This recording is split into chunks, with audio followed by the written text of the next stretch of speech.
بسم اللہ الرحیم۔ السلام علیکم ناظرین حضرات، زلزلے کیوں آتے ہیں؟ کن گناہوں کی وجہ سے زلزلے آتے ہیں؟ جاننے کے لیے ویڈیو کو مکمل دیکھیے گا۔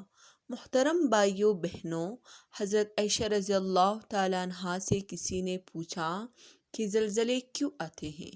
ارشاد فرمایا کہ جب عورتیں غیر مردوں کے لیے خوشبو استعمال کریں، جب عورتیں غیر محرم مردوں کے سامنے ننگی ہونے میں جھجک محسوس نہ کریں، یعنی زنا عام ہو جائے، جب شراب اور موسیقی توقع رکھنا۔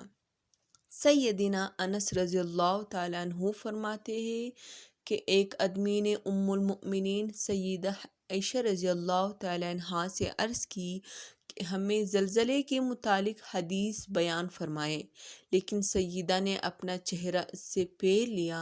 سیدنا انس رضی اللہ تعالیٰ عنہ کہتے ہیں کہ میں نے بھی وہی عرض کی کہ ہمیں زلزلے کے متعلق کوئی حدیث سنائے، تو فرمایا کہ اگر میں تمہیں زلزلے کے متعلق حدیث سنا دی تو تم ساری زندگی پریشانی میں گزارو گے، اور جب روح محشر میں تم اٹھائے جاؤ گے تو اس وقت بھی یہ پریشانی تمہارے اندر موجود ہوگی۔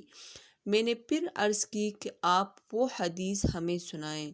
تب ارشاد فرمایا، جب کوئی شادی شدہ عورت اپنے خاوند کے گھر کے علاوہ کسی جگہ اپنے کپڑے اتارتی ہے تو وہ اپنے اور اللہ کے درمیان کا حجاب پھاڑ دیتی ہے۔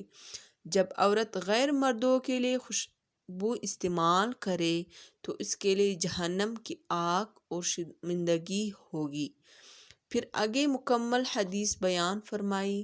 سبحانہ و تعالیٰ نے اپنے اس فرمان میں ذکر کیا ہے کہ جس کا ترجمہ یہ ہے، ہم تو لوگوں کو ڈرانے کے لیے ہی نشانیاں بھیجتے ہیں، اور دوسرے مقام پر کچھ اس طرح فرمایا ہے کہ عنقریب انہیں اپنی نشانیاں آفاق عالم میں بھی اور خود ان کو اپنی ذات میں بھی دکھائیں گے، یہاں تک کہ ان کی ظاہر ہو جائے گی، اور حق یہی ہے کہ آپ کا رب ہر چیز پر واقف اور آگاہ ہونا کافی نہیں۔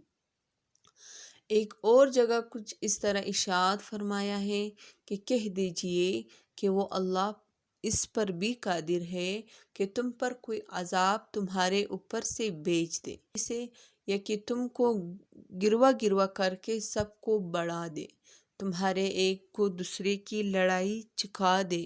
امام بخاری رحمۃ اللہ علیہ نے اپنی صحیح میں جابر بن عبداللہ رضی اللہ تعالیٰ عنہ سے بیان کیا ہے کہ نبی کریم صلی اللہ علیہ وسلم نے فرمایا، جب یہ آیات نازل ہوئی کہ آپ کہہ دیجئے کہ وہ اللہ اس پر بھی قادر ہے کہ تم پر کوئی عذاب تمہارے اوپر بھیج دے، تو نبی پاک صلی اللہ علیہ وسلم نے کہا کہ میں تیرے چہرے کی پناہ میں آتا ہوں یا تمہارے پاؤں تلے سے، تو نبی پاک صلی اللہ علیہ وسلم نے فرمایا، اعوذ بوجہک، میں تیرے چہرے کی پناہ میں آتا ہوں۔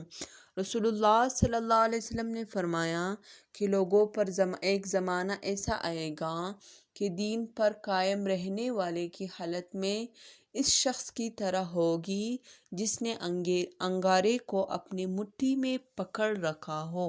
دنیاوی اعتبار سے سب سے زیادہ نصیبہ ور وہ شخص ہوگا جو خود بھی کمینہ ہو اور اس کا باپ بھی کمینہ ہو، لیڈر بھی، اور بہت اور امانت دار کم ہوں گے۔ قبیلوں اور قوموں کے لیڈر منافق اور رذیل ترین اور فاسق ہوں گے، بازاروں کے رئیس فاجر ہوں گے، پولیس کی کثرت ہوگی جو ظالموں کی پشت پناہ کرے گی، بڑے عہدے نااہلوں کو ملیں گے، لڑکے حکومت کرنے لگیں گے، تجارت بہت پھیل جائے گی، یہاں تک کہ تجارت میں عورت اپنے شوہر کا ہاتھ بٹائیں گی، مگر کساد بازاری ایسی ہوگی کہ نفع حاصل نہ ہوگی۔ ناپ تول میں کمی کی جائے گی، لکھنے کا رواج بہت بڑھ جائے گا، مگر تعلیم محض دنیا کے لیے حاصل کی جائے گی، قرآن کو گانے باجے کا آلہ بنا دیا جائے گا۔ ریا، شہرت اور مالی منافعات کے لیے گا گا کر قرآن پڑھنے والوں کی کثرت ہوگی اور فقہا کی قلت ہوگی۔ علماء کو قتل کیا جائے گا اور ان پر ایسا وقت آئے گا کہ وہ سرخ سولے سے زیادہ اپنی موت کو پسند کریں گے۔ اس امت کے آخری لوگ پہ لعنت کریں گے۔ امانت دار کو خائن اور خائن کو امانت دار کہا جائے گا۔ جھوٹے کو سچا اور سچے کو جھوٹا کہا جائے گا۔ اچائی کو برا اور برائی کو اچھا سمجھا جائے گا۔ اجنبی لوگوں سے حسن سلوک کیا جائے گا اور رشتہ داروں کے حقوق پامال کیے جائیں گے۔